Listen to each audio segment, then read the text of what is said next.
Hello, friends of YouTube. Welcome back to Mike Reads the World. Today I'll be discussing The Eternal Audience of One by Remy Ngamije. And can we just, for a moment, appreciate how awesome of a title this is? I mean, I think this might be a case where the title kind of won me over. I was down between two books for Namibia. One was by an actual Namibian born woman. You can find it online if you just search, books for Namibia. Plenty of people have read it for reading around the world challenges. I can't quite remember the author's name or the book offhand, but I went with this one. And even though the author isn't strictly Namibian born, he was born in Rwanda and has lived a good part of his life in Namibia. And it almost makes me think this book is semi-autobiographical because that is exactly what the nationalities that make up our main character Seraphin. And Seraphin also, we get in this book his time at university in South Africa in Cape Town. So this book crosses three different countries and two different big cities and a little bit of some early small town life in Rwanda, if we want to call it that, rural life, I suppose. Um, so this book was interesting. The title obviously is what hooked me, but I still haven't quite figured out what it means. But I'll get to that in a little bit. Uh, there are three parts to the book again that kind of don't exactly reflect the three places I discussed, but are more thematic, and each one starts with a Rwandan proverb.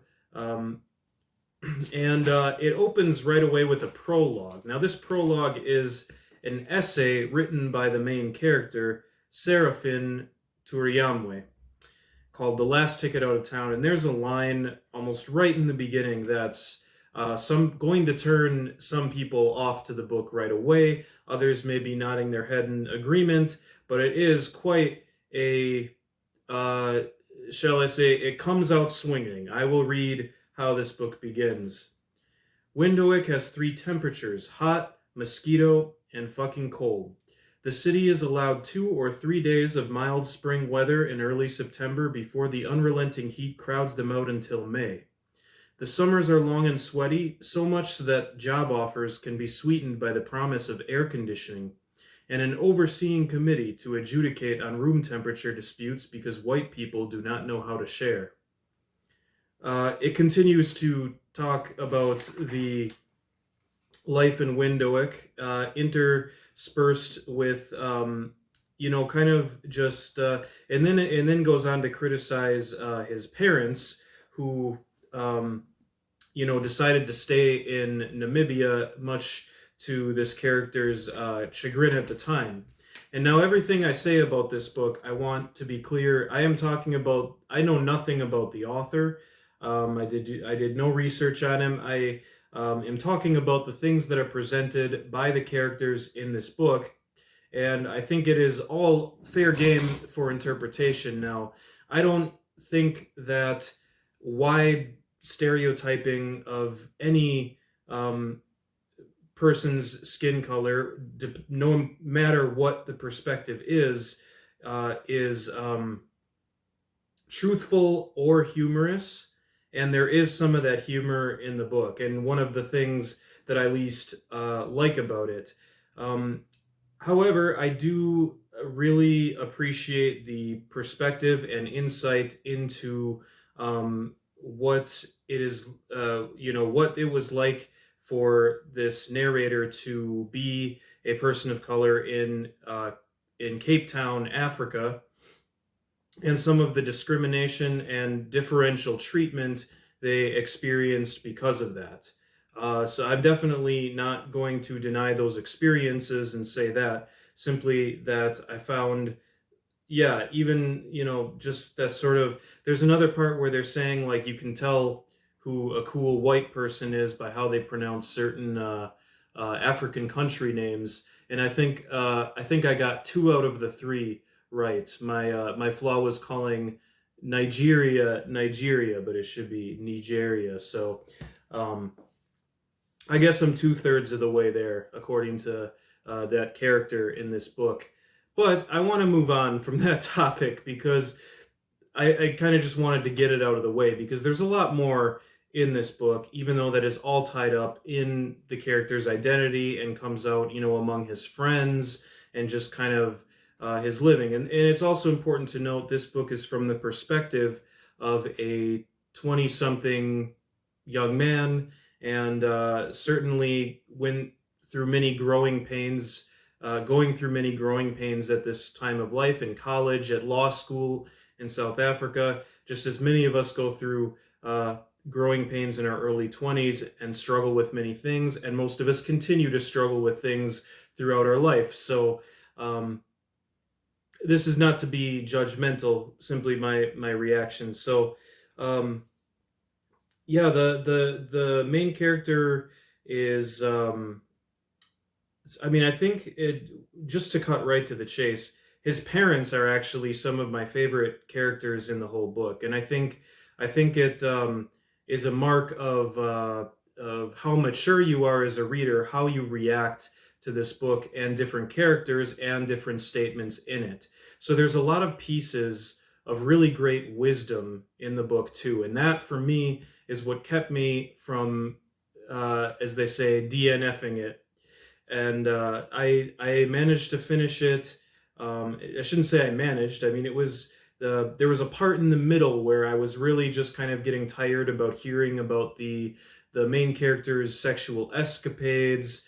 His certain objectification of different women and talking, and of course the race being all mixed up in this. But that's again just stuff that maybe is an inevitable part of the experience of this character. I did my best to stay open-minded as I was reading it to this person's experience, and again, reading it as there were these bits of really great wisdom in the book that are dropped by the narrate. Not is he a narrate? He's not the narrator. He's just our main character. That are dropped by his English teacher, his parents. There's a few certain adult and older figures in his life that are much to me much better teachers, much better people, characters that I reacted to much better. And there's even a woman that he's romantically involved with that's 11 years older than him at one point later in the book. I felt had a lot to teach him as well. And I reacted more better to those characters than Seraphin himself and his group of friends. I actually really did not like his group of friends and found them to be a group of people I wouldn't want to spend much time with. And I guess it's just because I'm not a club goer, and I was never into the same kinds of things or the ways of talking about things. That they are. And I guess it's just maybe it's also just a mark of like there's times in my life when I have been around those kind of people, and when I have had those sorts of friendships, but it's just I look at it as negative, I guess, because I wouldn't want to go back to that sort of thing. So again, more just getting my thoughts out. My favorite part of the book, and I hope this isn't too much of a spoiler, or my favorite aspect of the book, I should say, are the conversations that Seraphin has within himself with the multiple Seraphins that make him up. So he's kind of talking to the different, like there's the white Seraphin, and that's not a I don't think that is color like skin color because I was just talking about that, but it's more like the good Seraphim, which is really interesting that again to make that sort of correlation to white, but that's what he's called, the white Seraphim, the black Seraphim, the Afro Seraphim. There's this whole collection of Seraphims that are always talking in his head, and for most of the book you kind of have to put together which is which and who is who. And yeah, it's I like that sort of thing. And also the fact that his group of friends are called like the High Lords. Those are the High Lords of Eternity or something. Maybe that's not it. No, High Lords of Empire. And there's sort of these titles and labels for things that take it to an epic scale when it's really just sort of this, yeah, mundane, life of every young man in college sort of thing, of course with all of its particularities because of the characters' identities. But yeah, so I liked that whole interaction between the characters in his head, and there's a scene that's my favorite part of the book when they're even described as like going to battle. And again, I won't give any direct spoilers. But it's funny with spoilers with this book because I feel that so little actually happens like in the plot. I mean, like just describing the plot of this book, it just really does not sound like anything special. But that's not the point. It's really the way it's written. The author has a strong voice that comes out. Again, certain things, a lot of things that the narrator says kind of rub me the wrong way, and I get that they're supposed to be humorous, but I don't find them that funny. There's some things he says that are kind of funny, made me chuckle, and especially the whole, yeah, the multiple seraphims going on in his head. There's But yeah, the pieces of wisdom, there were a few pieces of wisdom in the book that dropped that really made me think. And one of them is, he who does not know the good grass will shit on it, which is the Rwandan proverb that opens the second part, the High Lords of Empire Land. That's his group of friends. He who does not know the good grass will shit on it. That gave me long pause, and I was thinking about that all throughout this book, and was actually relating it a bit to struggle that's been going on in my head with, and I'm sorry for diverging a bit from the book here and indulging myself, but this is something I want to say. When you're reading the entire world, you're inevitably going to read books, some modern books and some kind of obscure books that aren't necessarily the great works, the great classics. And you may ask yourself, is this worth my time? Is this, when there's all these other, great books I should be reading, like, and especially, well, this is going to go into a further conversation, I think. I think I'm mostly done talking about the book, except there's one, I'm going to talk about one, at the end, I'm going to bring up the last piece of wisdom that I really took away from this book that I really loved. But for the most part, I'm done talking about the actual book, and I'm just like rambling about what the book made me think about, which is going to be totally subjective. So then, yeah, so I was thinking, you're reading the world and you're like, is this worth my time, and that sort of thing. But the thing is, how do you know the good grass if you do not get a huge variety of perspectives and qualities? If you only read the canon, and if you only read the classics, how do you actually know that that is the best work that, and let's put that aside, what is best? You can have your aesthetic, qualities that you say this is best, sure. But how do you know that that is best for you? In all of our lives, I think it's very helpful and very necessary, very necessary to have an amicable and understanding and open mind to what initially you might call mediocrity, or let's just say mediocrity. And many of my favorite books that are great classics, in fact, deal with the mediocre life. We look at The Magic Mountain by Thomas Mann. We can look at Machado de Assis, the posthumous memoirs of Bras Cubas, which grows and grows in my mind and is almost, if you put me against a wall and say, what's your favorite book, that might be it. I mean, posthumous memoirs of Bras Cubas, And it actually segues into the final point that this book made me think about, and I want to talk about kind of in general about literature, is that it seems that all modern literature, not maybe not all, but most that I'm finding from around the world here, wherever, it's just kind of this part of this self-aware, I guess, globalization, and we're all just becoming more, I guess, self-aware, which may be a good thing, but now everything is just becoming tinged with irony, and it's getting very tiring. And um,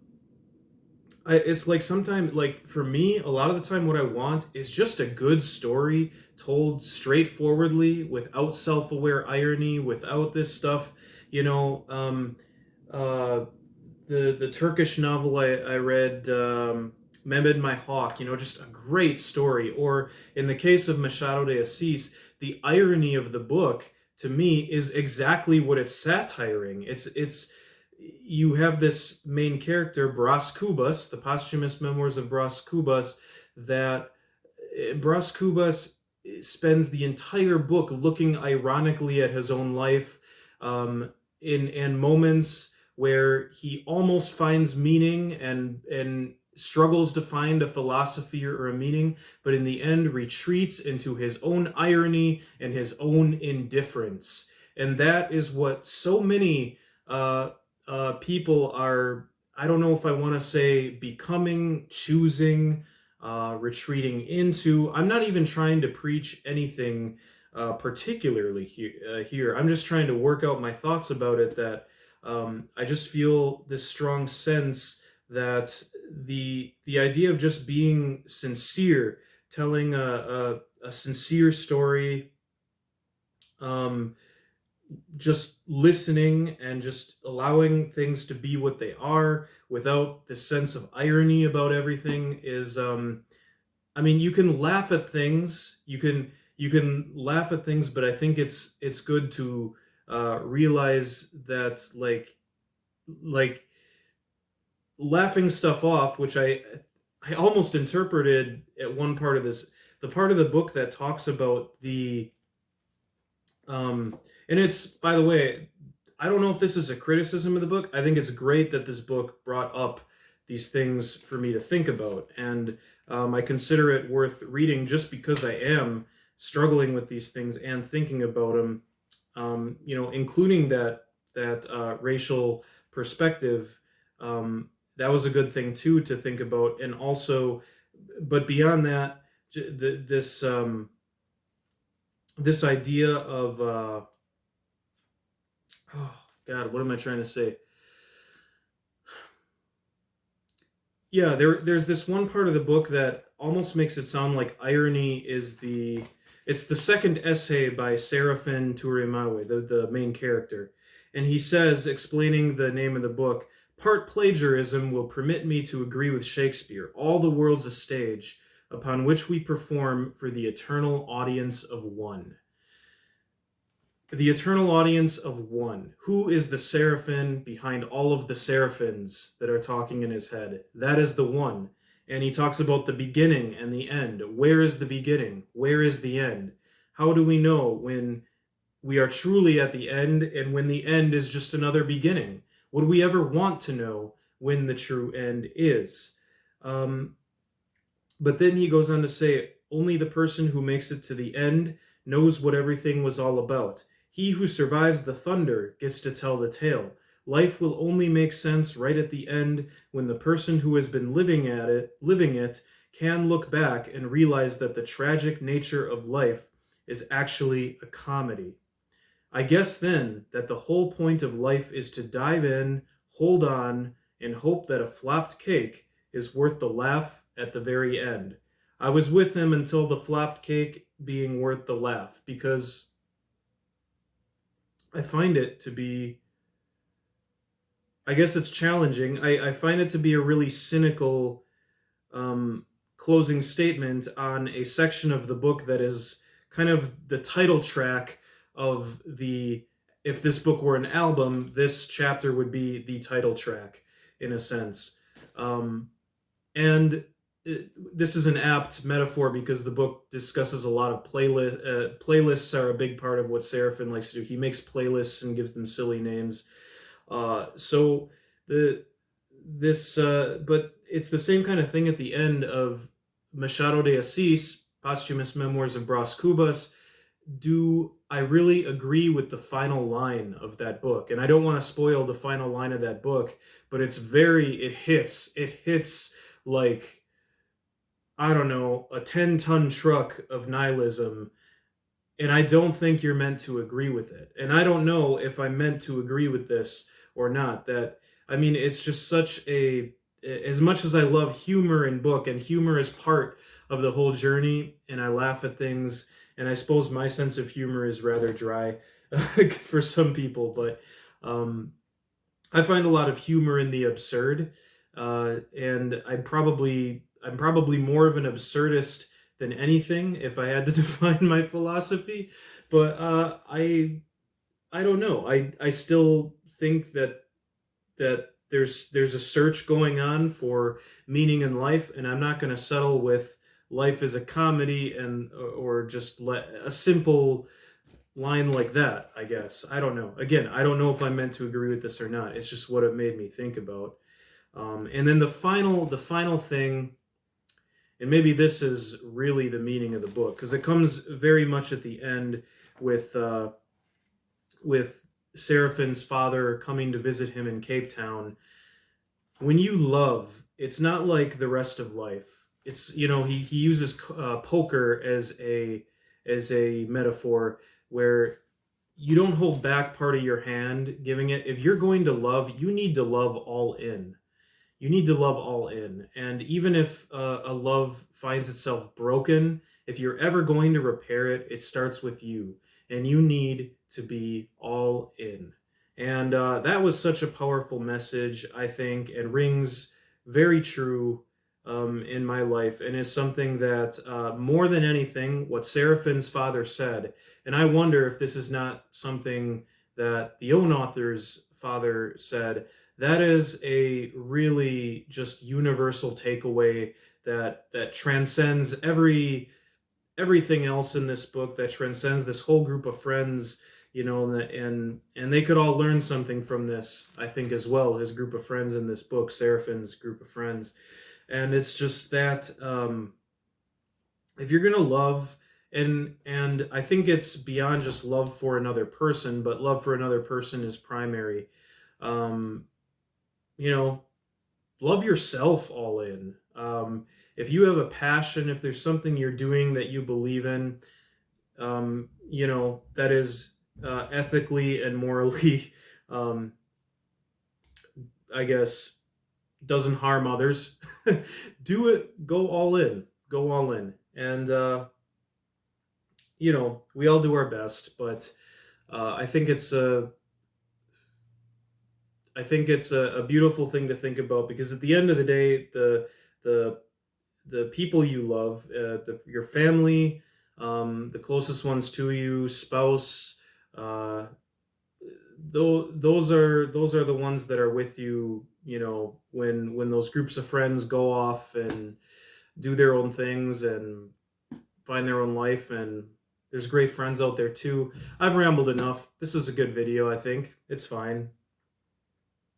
Not a perfect video. None of them are, but I hope you've enjoyed. And I think the next book I'll be doing is Voltaire's Candide.